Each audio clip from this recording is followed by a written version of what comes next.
Okay, this is my review on the Holey Megaminx from Mefferts.com. Now, this puzzle was inspired by the Void Cube, but they use completely different mechanisms. While the Void Cube uses a mechanism that resembles the Rubik's 2x2, the Holey Megaminx resembles a mechanism pretty much the same thing as from a regular Megaminx. Let me show you some pieces on the inside. Okay, got the exposure turned up so that you can see the detail. And it comes apart easily. You just grip two parallel lines on a corner and it just pops right out. Just like that. And then pop out another corner. Then you rotate the layer around 40 degrees and you can pop out this edge piece. Just like that. So I'll pull out a few more.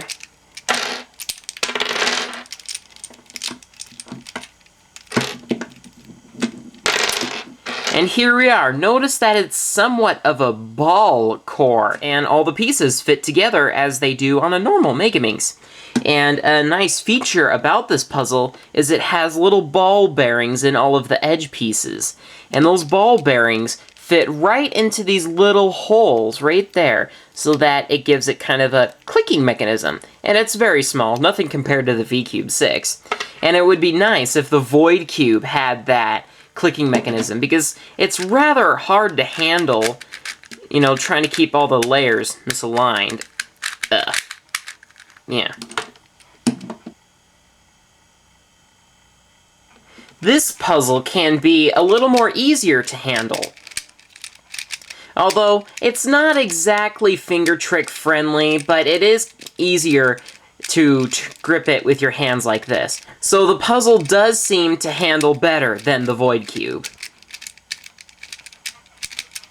Okay, and one final look at the mechanism. I'll show you what the inside looks. Turn up the exposure a bit more. So, yeah, you can see all of the pieces connected together. And one thing about this mechanism is that since the core is all connected together as one piece, when you turn one of the layers around 40 degrees like this, you can see the core stick out from under the pieces. So that's one disadvantage of it, although it's rather minor. So, as you probably know on the Void Cube, when you turn one side, you know, it's just as if you've stacked up a bunch of cubies. That's basically how it functions. So this is a little off from that, but it still comes close. And it's really fun to stick your fingers through, although regular fingers don't really fit in very well. The pinky finger does, and can go all the way through it. So, makes it easier to hold. Okay, now let's get on to these stickers. Now, you've probably already guessed this, but I am using Cubesmith stickers rather than the big bulky tiles that came with it. I didn't really think I wanted the feeling of it, so I just decided to order some stickers. Now, I really do like this color scheme much better than the scheme that came with the Cube, but my only problem with it is that it doesn't the stickers aren't big enough, in my opinion. Too much black shows. When you look at a Chinese Megaminx, you know, there's not much black to it, and I really like that.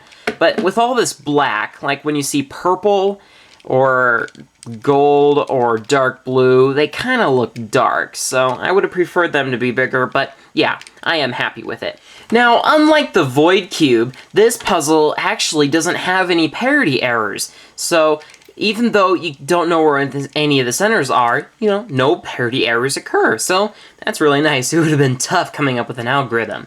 Although this is consistent with how there is no parity errors on the Gigaminx. So it seems like on dodecahedron puzzles that there is just no parity errors. So if you don't like those really long algorithms, then yeah, get some dodecs. Now, on Mefferts, the cost is $28, and it claims that the shipping is free, but really the $28 includes the shipping.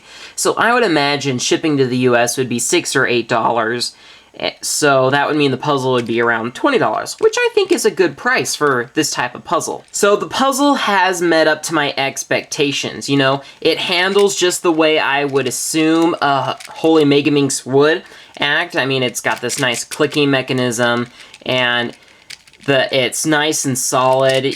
So some people have said that the corners have broken, but I really haven't had any trouble with it. They do seem to be kind of thin there, but yeah, I haven't had any problems. So it seems to be a good puzzle. If you're looking to buy a new puzzle, you may consider buying one of these. Okay, now for the remainder of the video, I am just gonna be doing a solve of this so that you can see firsthand on just how it handles. And I won't say anything at the end of the video, so you don't need to watch the whole thing through if you don't want to.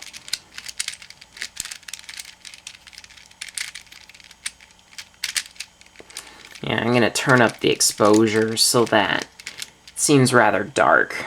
There, that seems good.